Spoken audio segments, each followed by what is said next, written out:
You have some time to look at questions 1 to 10.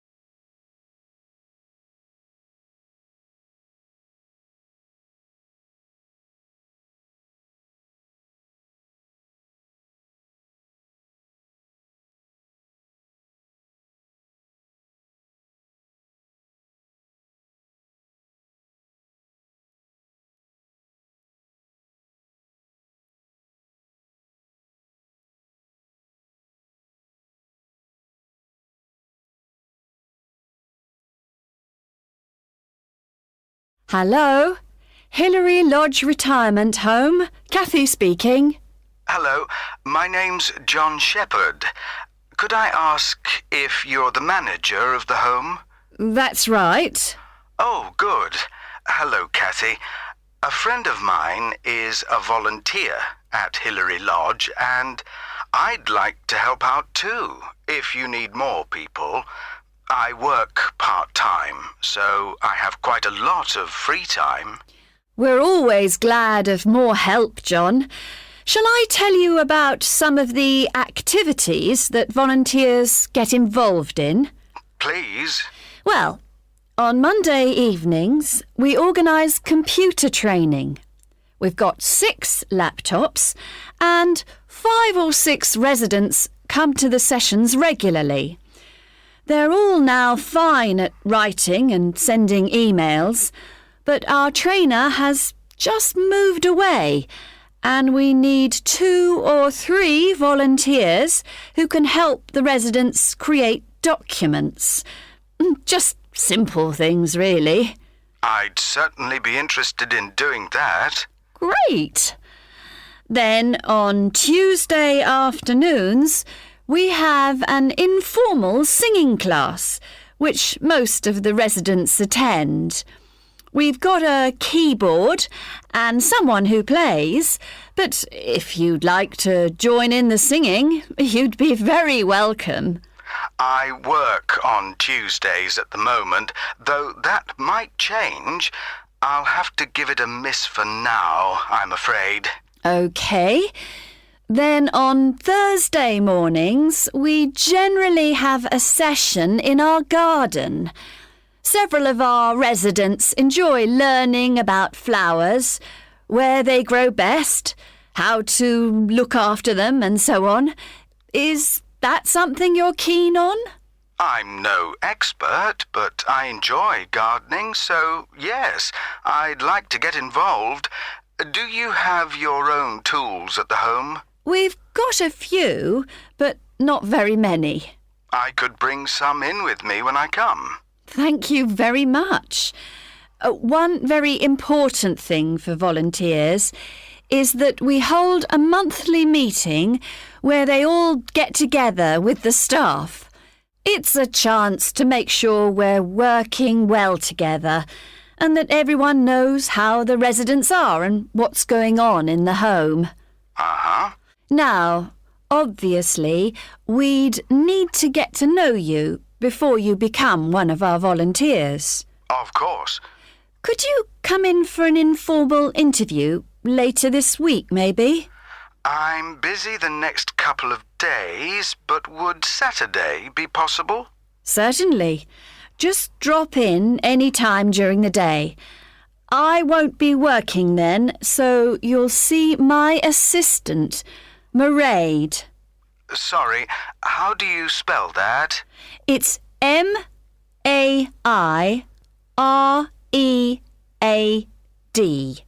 Mairead. OK, got that. It's not a name I'm familiar with. Oh, it's an Irish name. She comes from Dublin. Right. And the road that Hilary Lodge is in is called Bridge Road, isn't it? That's right. Number 73. Fine. Oh, one other thing you might be interested in. We're holding a couple of open house days and still need a few volunteers if you're available. What are the dates? There's one on April the 9th and another on the 14th of May.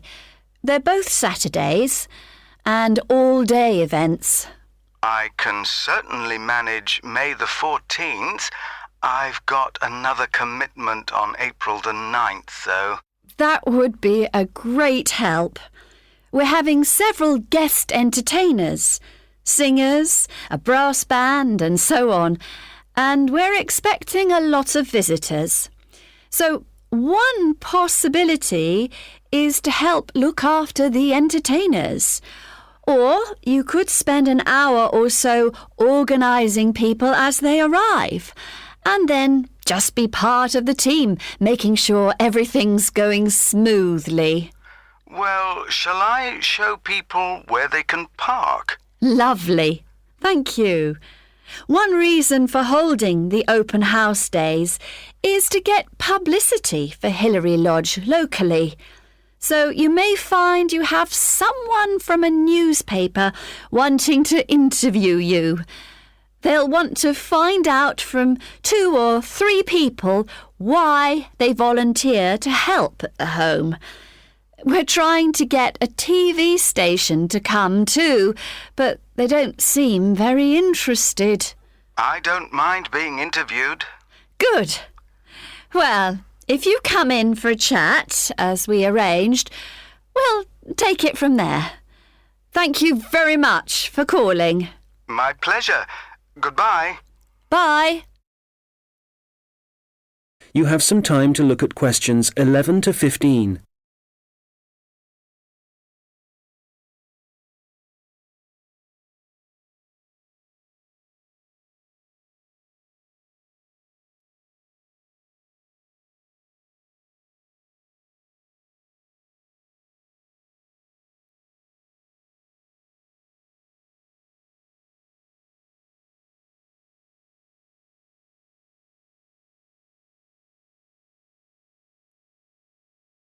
Hello.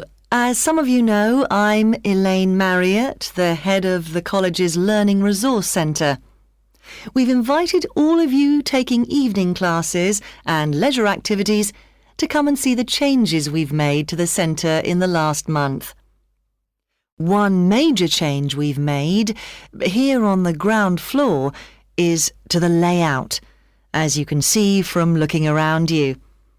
I'm sure you'll recognise the desk. That's still in the same place, as it has to be just inside the door. But you'll see that there are now periodicals on the shelves in the corner behind the desk. We've brought them nearer the entrance because so many people like to come in just to read magazines. We now stock a far wider range of periodicals than we used to, so we've decided to separate them from newspapers. This means the newspapers are now just the other side of the stairs, near the study area. Now, another thing is that we've brought the computers downstairs. People used to complain about having to go upstairs to use them. So they're now at the far side of the building on the right, in the corner overlooking the car park. We've now got an extra photocopier. So, as well as the one upstairs, there's one down here. You can see it right opposite the entrance, by the wall on the far side. The biggest change, though, and one I'm sure many of you will welcome, is that we now have a cafe at last. We've been asking for one for years. If you turn right, as soon as you get past the desk, you'll see the door ahead of you. It became possible to have a cafe because the building has been extended and we've now got a new office and storeroom area. What else should I tell you about before we walk round? Oh yes, we've had so many requests for books on sport that we've bought a lot more, and they're all together immediately to the right of the entrance. Before you hear the rest of the conversation, you will have some time to look at the questions 16 to 20.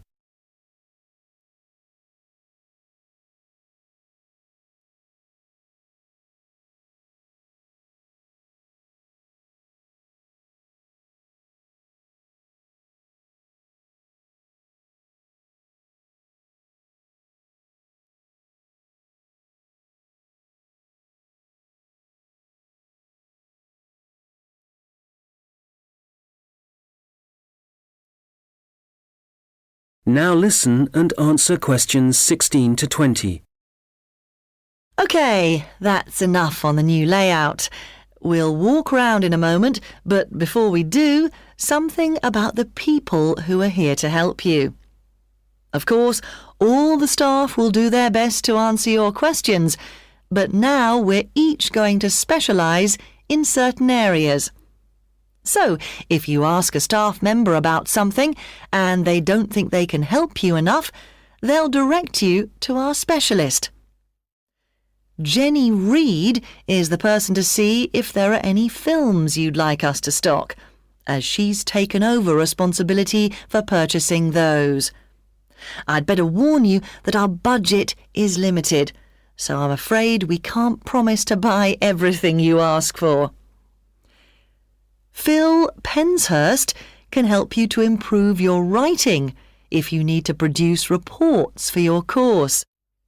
You can book a half-hour session with Phil to start with. Then, if you want more help, he'll arrange follow-up sessions with you. I must mention Tom Salisbury. Many people are interested in doing research or just reading about this region. The people, occupations, changes over the years and so on. Tom is a specialist in this particular field, so if you want any help, he can point you in the right direction. We've got a large collection of relevant documents, from old maps to studies of the wildlife. We have a new member of staff, Saeed Akhtar. I'm sure you'll meet him soon and will find him very helpful. If you're unemployed and want some advice on the practical aspects of looking for a job, Saeed is the person to talk to. He's also written a very useful book on the subject, which of course we've got on our shelves.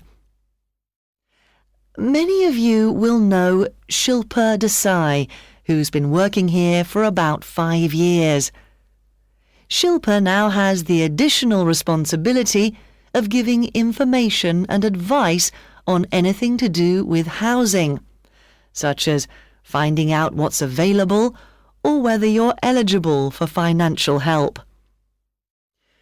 Right, well, that's quite enough from me.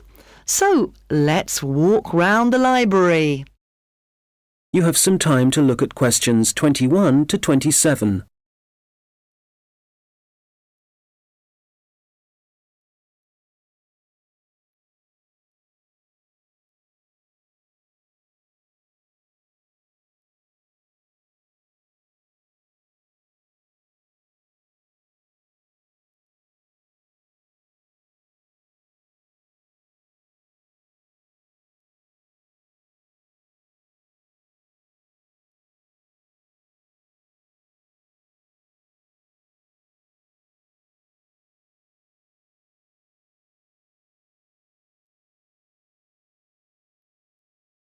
Right, Stuart. Well, I've read your draft report on your work placement at the Central Museum Association. Sounds as if you had an interesting time. So you ended up making a film for them? Yeah, it was a film to train the employees in different museums in the techniques they should use for labelling ancient objects without damaging them. Some of them are really fragile. OK. So, in your report, you go through the main stages in making the film. Let's discuss that in a little more detail. You had to find a location, somewhere to shoot the film. That took quite a few days because I had to look at different museums all over the country, but I'd allowed time for it. And even though it was the middle of winter, there wasn't any snow, so I didn't have any transport problems. Right. Did you have to decide what equipment you'd need for the filming? Yes, I think they were quite surprised at how well I managed that. It was just the luck of the draw, actually. I'd done that project with you last year. Oh, on recording technology? So you knew a bit about it from that, right? Yeah. What I found really hard was actually writing the script. I had a deadline for that, but the association had to extend it. I couldn't have done it otherwise. Would it have helped if you'd had some training there? I think you're right. I probably needed that, yeah. Right. Now, from your draft report, it sounds as if you had one or two problems deciding who was going to actually appear in the video. The casting, yeah. I'd expected that the people who worked for the association would be really keen on taking part. But they weren't? The thing was, they were all so busy. And it did mean some of them had to travel. But Janice King, who I was reporting to for the project, she was great. She arranged for people to have time off and for their work to be covered, so that was a big help for me. Right. And it sounds like the filming itself went well. I gather you found a company who provided an online introduction to the techniques. Yeah, it was really informative and very user-friendly. I learned a lot from it. And then the editing? For that, the association put me in touch with someone who works for one of the big movie companies, and I went down to the studio and sat with him in front of his computer for a day, learning how to cut and paste and deal with the soundtrack and so on. So was that all? No, I didn't include this in my draft report, but I had to design the cover for the DVD as well, the lettering and everything. Have you done any of that sort of design work before? No, but I did a rough draft and then talked it through with a couple of my mates, and they gave me some more ideas. And when I'd finished it, I showed it to the people who worked at the association, and they really liked it. Excellent.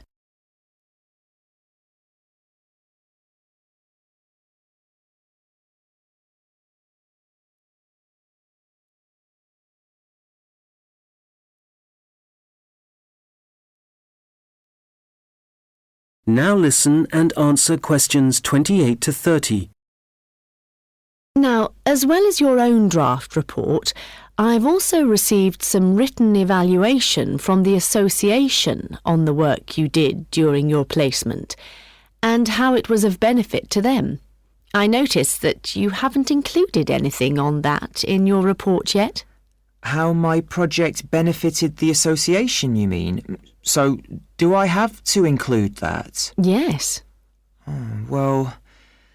Let's think. I suppose if I hadn't made the film for them, they'd have had to get an outside company to do it. But because I was actually working for the association, I'd got much more of a feeling for what their aims are.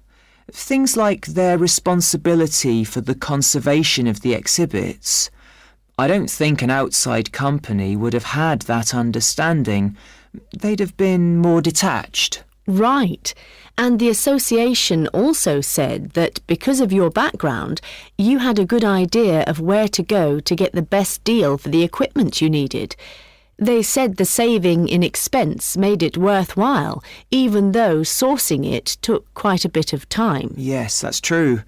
The association also said making the film had a very positive effect in getting staff to work together more closely. Oh, I hadn't heard that. That's good. And certainly people weren't afraid to tell me what they thought about it as I was making it, so I was able to get lots of feedback at every stage. That was useful for me, but it also meant the final product worked better for them. Can you think of any other benefits? Well, I don't think they'd really thought out what they'd do with the film once it was made. I made quite a few suggestions for the distribution, other people we could send it to, as well as museum staff. Yes, they mentioned that. OK, good. Well, it sounds like they certainly... You have some time to look at questions 31 to 40.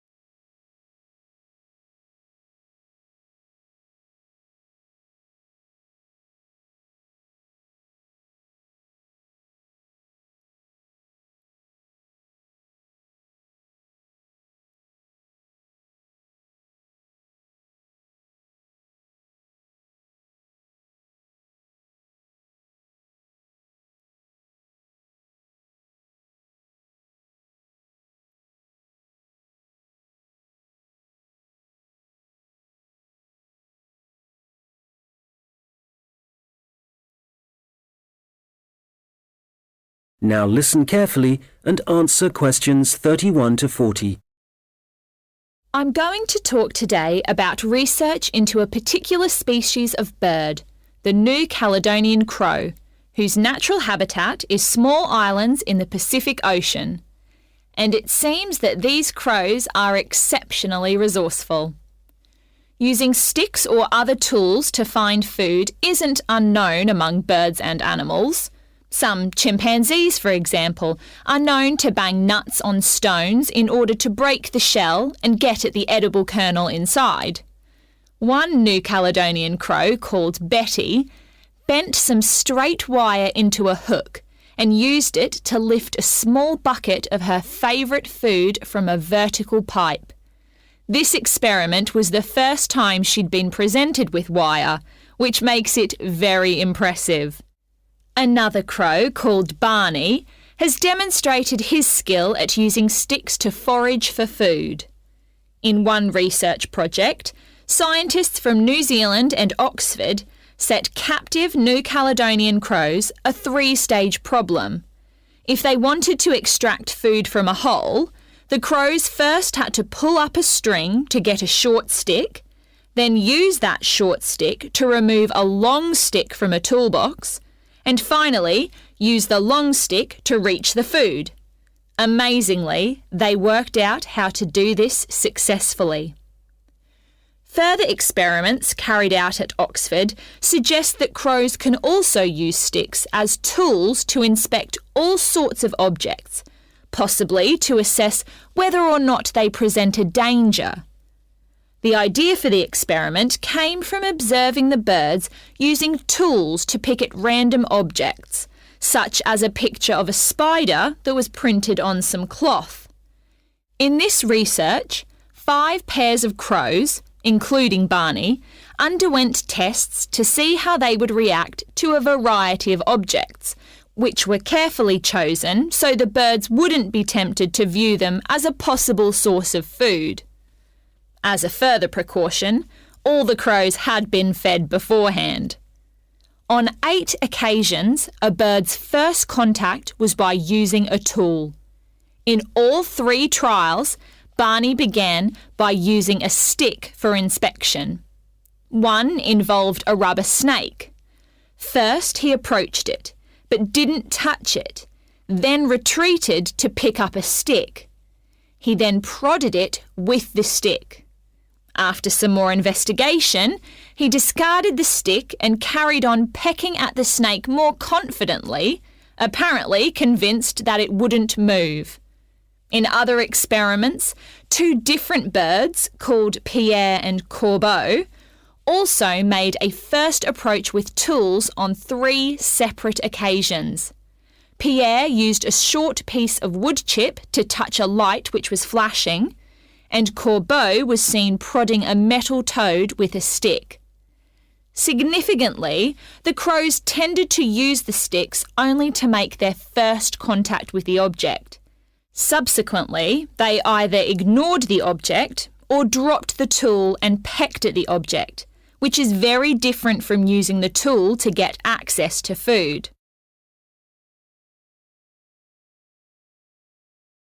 So, what conclusions can be drawn from the research? Evidence is building up from experiments such as these that the birds are able to plan their actions in advance, which is very interesting for understanding their cognition. They don't seem to be responding in a pre-programmed sort of way.